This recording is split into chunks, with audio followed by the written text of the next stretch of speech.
As I shared in our planning video, our RV camper design includes the use of the two front seats. The second item that we decided to tackle was the installation of the swivel seat bases. In this video, I'll show you how we did that, what problems we encountered, and what product we selected and why.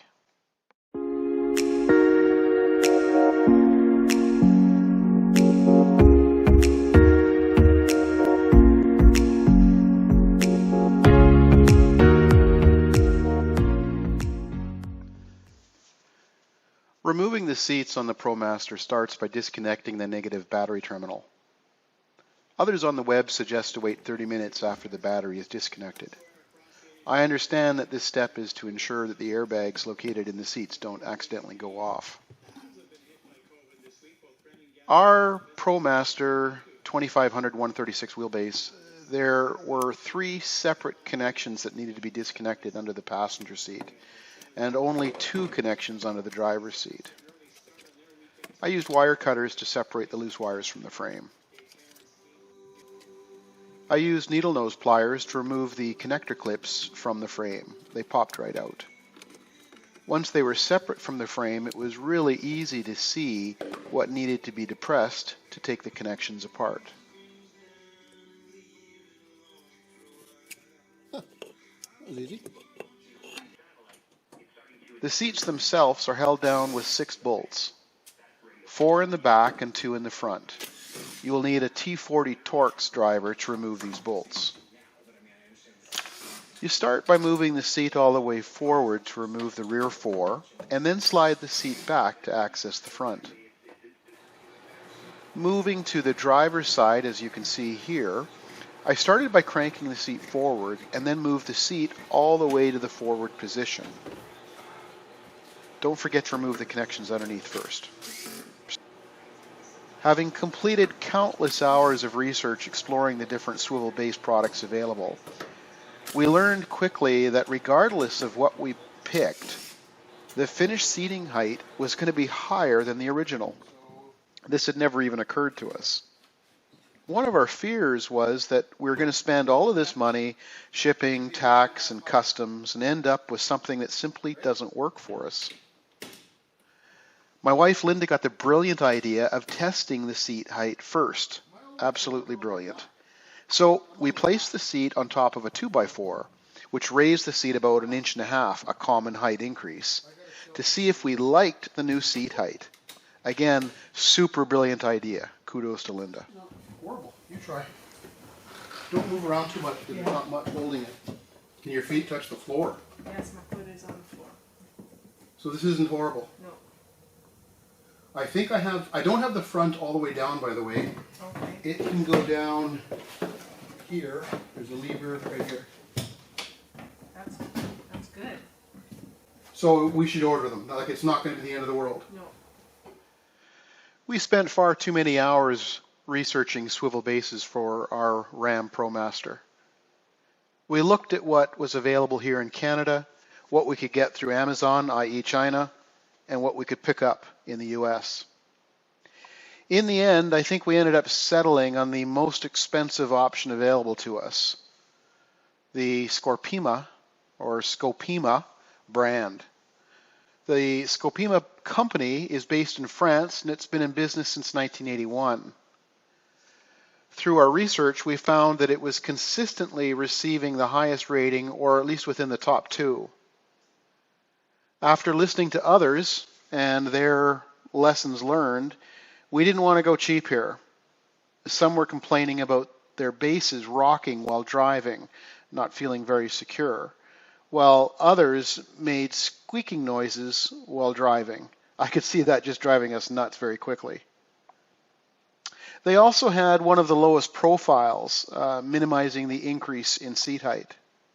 So we ended up purchasing ours through Euro Campers in Missouri. We paid $359 US for each of our swivel bases. This is the driver's side because this is coming down, which means you'd pull it back and you'd go that way. So I don't want to do this one right now. Let's hope that the other one is the passenger side. Ugh. Wow, is that heavy? Guess it has to be, right? Oh, there's the swivel. So that's the passenger side. There, let go. So that releases it. There's no lock back here. And you can go past, probably sitting like that most of the time. And then she swings around forward and very solid.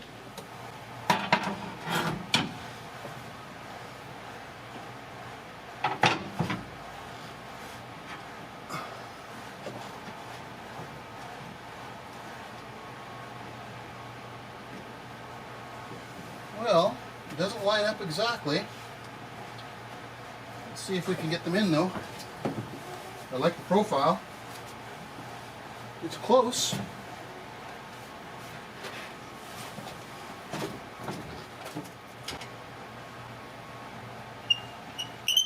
Well, we have two in.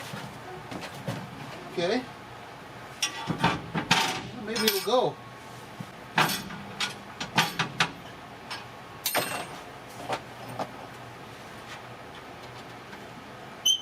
That's three in. Huh.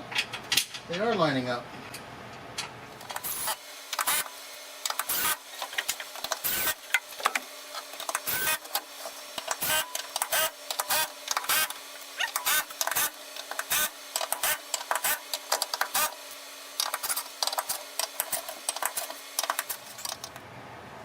All right, well, let's put it up on the spacers and see how it looks. Maybe?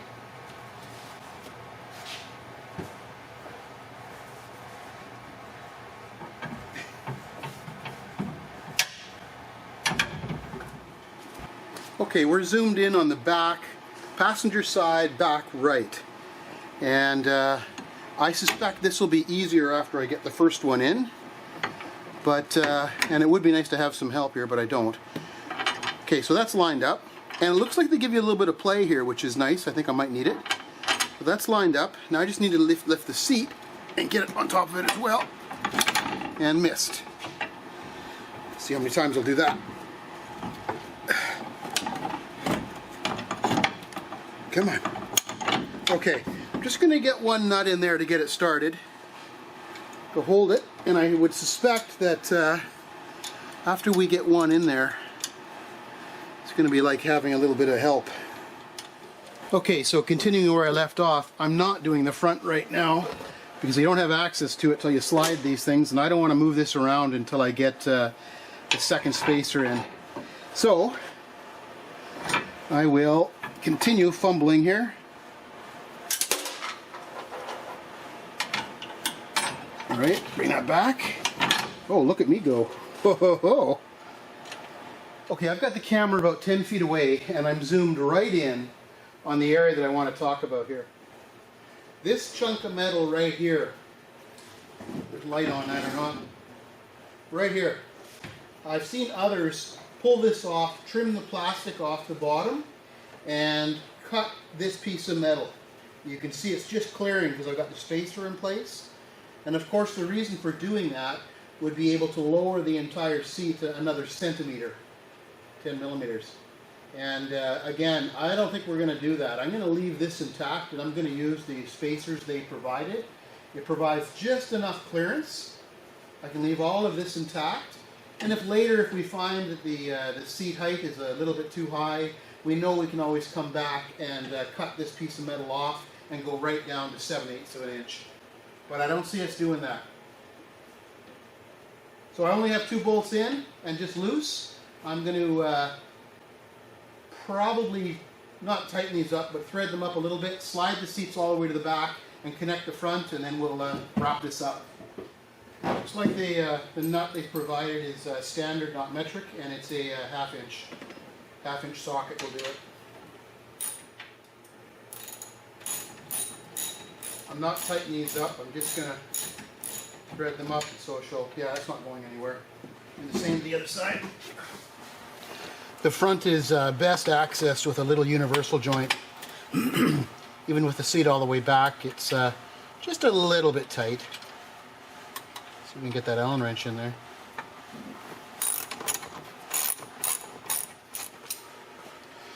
Well, all 6 bolts are now in. I'm just tightening them up. So we are like just about done. Obviously we have to reconnect wiring, but we're just about there. This is not a difficult job. It's a little bit awkward by yourself when you're moving the chair around initially.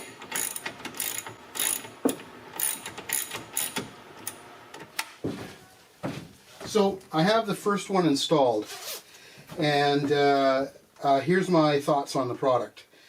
Well made, very strong, everything lined up. The manufacturer suggested actually removing or loosening these bolts. I guess the idea behind that is if they were tightened and it wasn't quite even, it might cause these holes to not be quite aligned. So they were suggesting that you loosen these prior to installing the whole system. I didn't do that. I left those intact. I dropped it in. Everything lined up perfectly. This doesn't move at all. It is solid and yet super easy.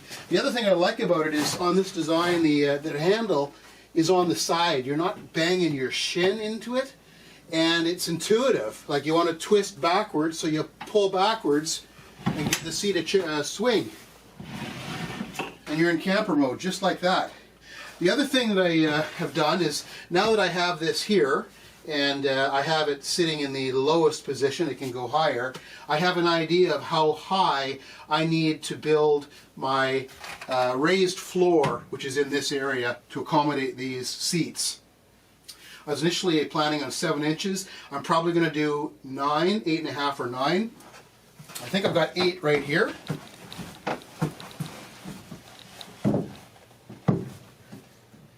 Yeah, that's about right. Yeah, so 8 or 9, that's 8 right there, I think. 2, 6, 7.5, 8. Okay. And of course that'll be coming out like this and going straight across to accommodate the seating requirements of this area. Fantastic. So I'm going to pop that one in. Okay, I thought I was done. I.e. done showing stuff that's new, but no. I just discovered something. I opened up the second box here. Get that out of the way. I opened up the second box here and found a different number of bolts. On the passenger seat there was no issue. However, instead of getting 6 bolts, I received 4.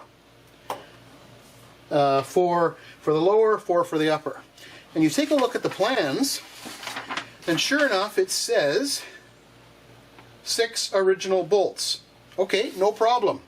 It's suggesting using 6 original bolts to connect, I guess it would be the swivel base to the base of the captain's chair here, to the hardware which is in the van. So I put 6 in. You can see them here, 1, 2, 3, 4, 5, 6, and life is good. It's super sturdy until you try to turn it. And watch what happens. Doesn't sound very good. So take a look at what's happening here. Right in this location right here. It is touching. I can go lift it to go past it, but this is the lock. So it's in the forward position, it locks like that, locked forward. Now I move it back, swing it around, and it hits this one, and I've found out it hits the one on the left here as well. So unlike the instructions, you can use 4 of the original bolts, the 2 in the front and the 2 in the back, but not the furthest one back, the one in front of it. And then you've got to have a flat one in here. So I will quickly pop this out and pop in one of their flat ones. And I'll do the same over here. Because it's just these 2 back ones that can...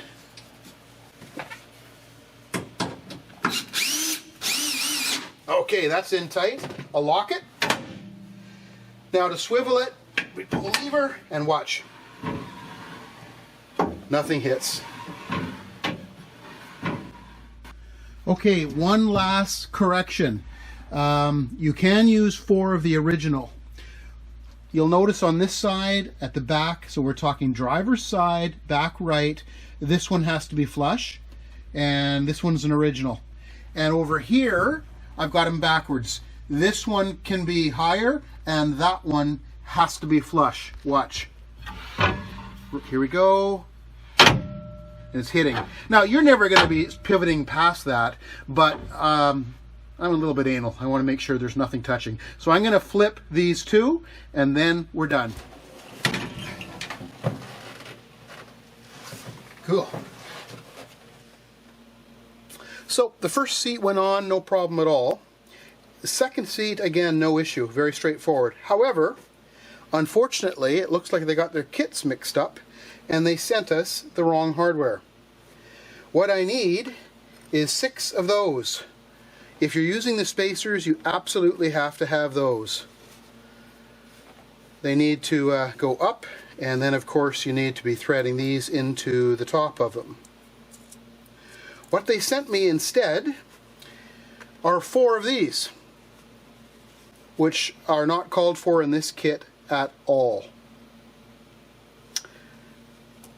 So, I guess tomorrow I'm going to be off to Ottawa Fastener and see if I can buy these locally. Need 6 more of those and some lock washers, rather some locking nuts to go with them. They also sent me these, which are obviously a friction washer and a locking washer, poor man's locking washer. And they too are not called for in this kit. So literally the parts they gave me on the second seat have nothing to do with this seat. So, I guess we wait another day. So, here we are a day later. Ottawa Fastener came through for us, and I was actually able to get the hardware in black.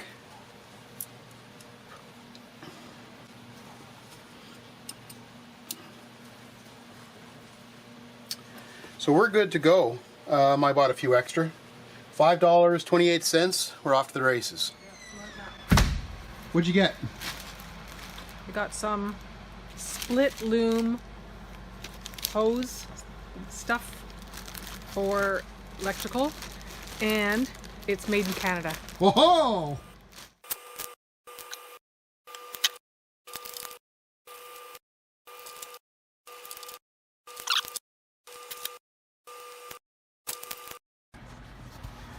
Okay, so what do you think of that? Put about 19 inches. I'm gonna just pop it through here, see if it looks to be about right.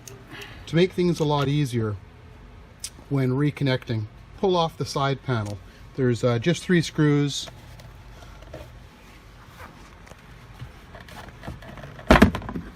Pops off.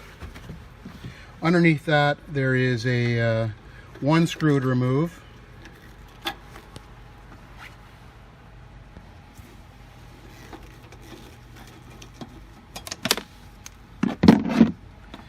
And now you have very easy access to all of the wiring. That is way easier than going underneath. A little notch. So we look on this thing, it's got the same kind of notch. We'll just slip it in there that way. And that's it. That one's locked in. Okay. I think what I'll do is I'll just start with the yellow. There we go. Solid connection there. Okay, we'll clip this one in last, and this is shorter. Now let's first plug in our piece, flip it around upright. That one's locked in. This one is going to, I think I have to clip this back into here after I have it back into the upright position. But I should be able to clip this one in right now. Let's see if we can get it in there. Yep. That one's in. All right, I'm going to clip the other one on the other side. I think what I'll do right now is just literally put this back together.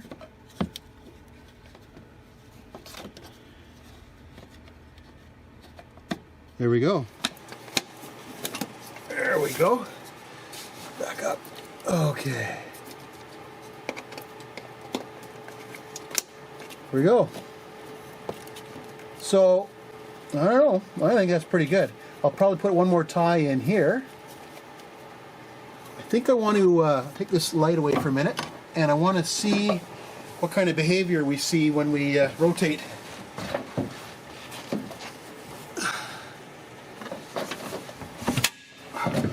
Yep. Oh, there's no issue at all.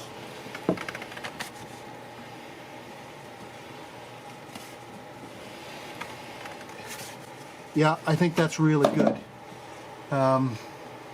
Yeah, I think that's really good. I may tie this up, Linda, just to because remember that the jack slides in here as well. So I think I'll tie that up as well. We're good. Okay, we have the jack back in here, and you can see I've got the wires tied up above it, and the swiveling of the seat, no issues, no bindings.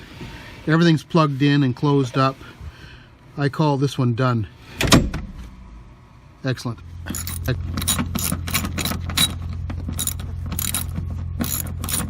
Okay, so we're going to ground the battery to the frame. And that should complete what we're doing here.